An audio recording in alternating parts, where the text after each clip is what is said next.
कृष्णाय वासुदेवाय हराय परमात्मने कृष्णाय गोविंदाय नमो नमः। नमो पंकजनाभयं नमो पंकजमालिने नमो पंकजनित्रे नमस्ते पंकजांग्रये।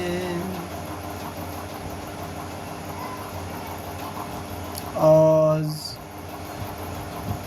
यहाँ पर चर्चा का विषय है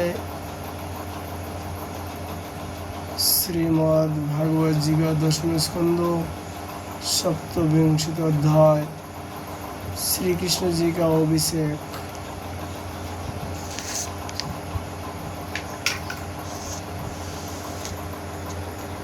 श्री शुभवाच गोवर्धने धृते शैले आशाराध्ररक्षिते ब्रजे गोलोकोदा ब्रजत कृष्णं सुरभि शक्र एव च। श्री सुखदेव गोस्वामी जी राजा परीक्षित से कहा, परीक्षित, जब भगवान श्री कृष्ण ने गिरिराज गोवर्धन को धारण करके मुसलधार वर्षा से ब्रजों को बचा लिया, तो उनके पास गोलोक से कामधेनु बाधाएं देने के लिए और स्वर्ग से देवराज इंद्र अपने अपराध को क्षमा करने के लिए आए, क्षमा मांगने आए श्री कृष्ण जी से।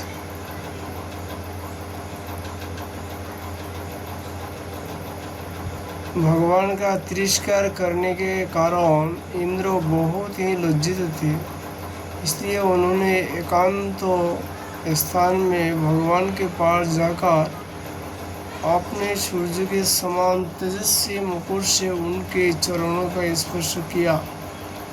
परम तेजस्वी भगवान श्री कृष्ण का प्रभाव देख सुनकर इंद्र का यह घमंड जाता रहा कि मैं ही तीनों लोगों का स्वामी हूँ। अब उन्होंने हाथ जोड़कर उनकी स्तुति की।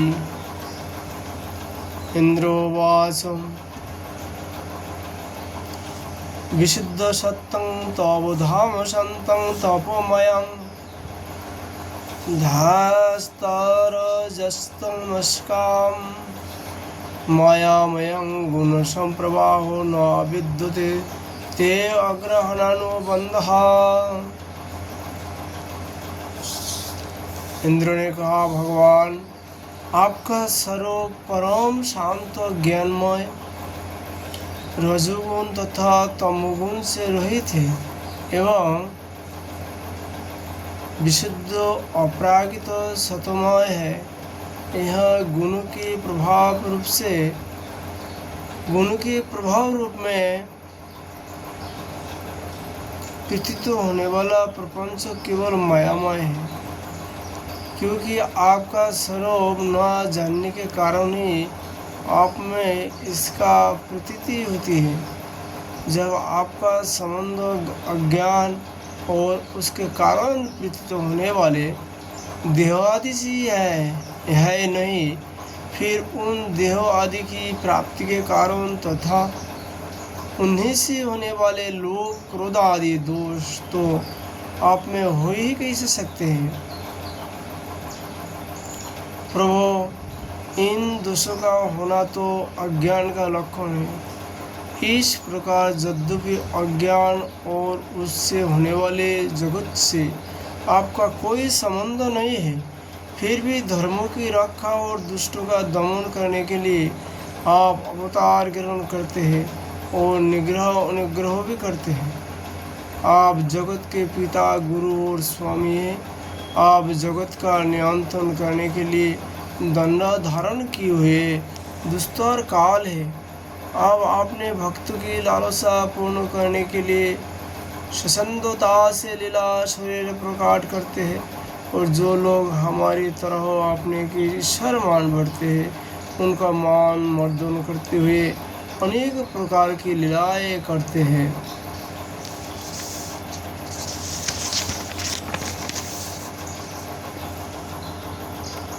प्रभु, जो मेरे जैसे अज्ञानी और अपने को जगत का ईश्वर मानने वाले हैं, वे जब देखते हैं कि बड़े बड़े भय के अवसरों पर भी आप निर्भय रहते हैं, तब वे अपना घमंड छोड़ देते हैं और गर्वरहित होकर संत पुरुषों के द्वारा सेवित भक्ति मार्गों का आश्रय लेकर आपका भजन करते हैं। प्रभु, आपकी एक एक चेष्टा दुष्टों के लिए दंड विधान है। प्रभु, मैंने ऐश्वर्यों की मत से चूर होकर आपका अपराध किया है, क्योंकि मैं आपकी शक्ति और प्रभाव के संबंध में बिल्कुल अनजान था। परमेश्वर, आप कृपा करके मुझ मूर्ख अपराधी का यह अपराध क्षमा करे और वैसी कृपा करे कि मुझे फिर कभी वैसा दुष्ट अज्ञान का शिकार ना होना पड़े। स्वयं प्रकाश इंद्रोतीत परमात्मा ने आपका यह अवतार इसलिए हुआ है कि जो असुर सेनापति केवल अपना पेट पालन में ही लग रहे हैं और पृथ्वी के लिए बड़े भारी भार के कारण बांध रहे हैं, उनका वध करके उन्हें मुक्त हो दिया जाए। और जो आपके चरणों के सेवक है, अज्ञानकारी भक्तजन है, उनका अभ्युदय हो, उनकी रक्षा हो। भगवान, मैं आपको नमस्कार करता हूँ। आप सर्वांतर्यामी पुरुषोत्तम तथा सर्वात्मा वसुदेव है। आप यदुवंशी के एकमात्र स्वामी, भक्त वत्सल एवं सबके चित्तों को आकर्षित करने वाले हैं। मैं आपको बार बार नमस्कार करता हूँ। आपने जीवों के समान कर्मवश होकर नहीं, स्वतंत्रता से अपने भक्तों को तथा अपनी इच्छा के अनुसार शरीर स्वीकार किया है। आपका यह शरीर भी विशुद्ध ज्ञान स्वरूप है। आप सब कुछ है, सबके कारण है और सबके आत्मा है। मैं आपको बार बार नमस्कार करता हूँ। भगवान, मेरी अभिमान का अंत नहीं है और मेरा क्रोध भी बहुत ही तीव्र मेरे वश के बाहर है। जब मैंने देखा कि मेरा यज्ञ तो नष्ट कर दिया गया, तब मैंने मूसलाधार वर्षा और आदि के द्वारा सारे ब्रजमंडल को नष्ट कर देना चाहा, परंतु प्रभु, आपने मुझ पर बहुत ही अनुग्रह किया। मेरी चेष्टा व्यर्थ होने से मेरी घमंडों की ज्वार उखाड़ गई। आप मेरे स्वामी हैं, गुरु हैं और मेरे आत्मा है। मैं आपकी शरण में हूँ।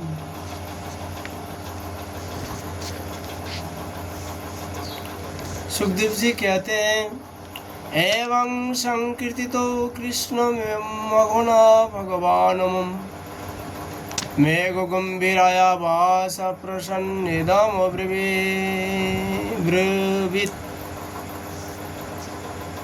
सुखदेव गोस्वामी कहते हैं, परीक्षित, जब देवराज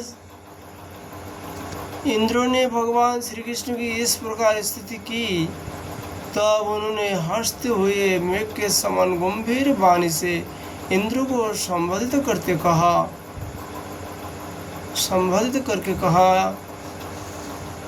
भगवान उवाच, मया ने अकारि भगवान मघमंगनुगृह्णाता मदनुस्मृताय नित्यं मत्तस्य इंद्रियश्रिया भृशम्। भगवान ने कहा, इंद्र, तुम औषधि और धन संपत्ति की मत से पूरे मत वाले हो रहे थे, इसलिए तुम पर अनुग्रह करने के लिए मैंने तुम्हारा यज्ञ भंग किया है। यज्ञ इसलिए कि अब तुम मुझे नित्य निरंतर स्मरण रख सको। जो औषधि और धन संपत्ति के मत से अंधा हो जाता है, वह यह नहीं देखता कि मैं काल रूप परमेश्वर हाथ में दंड लेकर उसके सिर पर सवार हूँ। मैं जिस पर अनुग्रह करना चाहता हूँ उसे भ्रष्ट कर देता हूँ। इंद्र, तुम्हारा मंगल हो। अब तुम अपनी राजधानी अमरावती में जाओ और मेरी आज्ञा का पालन करो। आपको भी घमंड ना करना, नित्य निरंतर मेरी सन्निधि का, मेरे संयोग का अनुभव करते रहना और अपने अधिकार के अनुसार उचित रीति से मर्यादा का पालन करना। परीक्षित, भगवान इस प्रकार आज्ञा दे ही रहे थे कि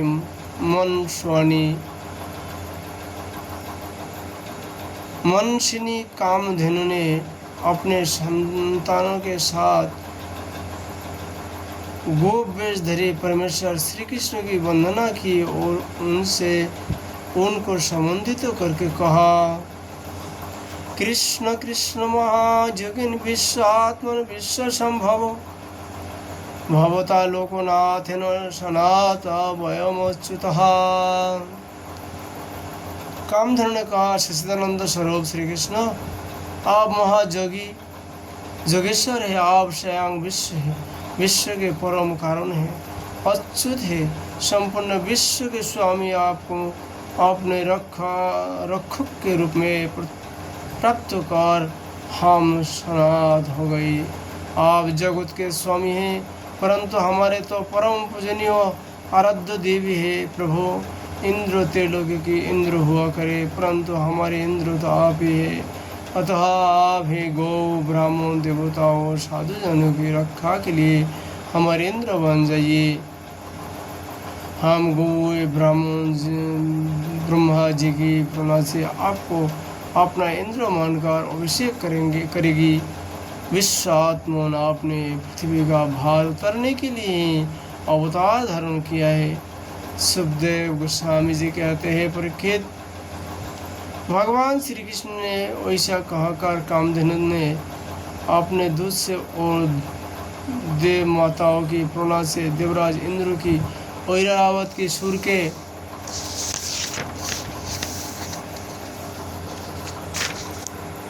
द्वारा लाए हुए आकाश गंगा के जल से देवर्षियों के साथ जदुनंदन श्री कृष्ण का अभिषेक किया और उन्हें गोविंद नाम से संबोधित किया। इसे भगवान श्री कृष्ण जी का एक नाम गोविंद है, एक कामधेनु ने ही रखा था। उस समय वह नारद, तंबरु आदि गंधर्व, विद्याधर, सिद्ध और चारण पहले से ही आ गए थे। वे समस्त संसार के पाप ताप को मिटा देने वाले भगवान के लोग मलापह जश का गान करने लगे और अप्सराएं आनंद से भरकर नृत्य करने लगी। मुख्य देवता भगवान की स्तुति करके उन पर नंदन बन के दिव्य पुष्पों की वर्षा करने लगे। तीनों लोगों में परमानंद की बाढ़ आ गई और गौ के स्थानों से आप इतना दूध गिरा के पृथ्वी गीली हो गई। नदियों में विविध रसों की बाढ़ आ गई। वृक्षों से मधुधारा बहने लगी। बिना जोते बोए पृथ्वी में अनेक प्रकार की औषधियाँ अन्न पैदा हो गए। पर्वत में छिप हुए मोनी मणिक को स्वयं ही बाहर निकालाए। परीक्षित, भगवान श्री कृष्ण का अभिषेक होने पर जो जीव स्वभाव से ही क्रूर है वे भी बैरहीन हो गए। उनमें भी परस्पर मित्रता हो गई। इंद्र ने इस प्रकार गौ और गोकुल के स्वामी श्री गोविंद का अभिषेक किया और उनसे अनुमति प्राप्त होने पर देवता गंधर्व आदि के साथ स्वर्ग की यात्रा की।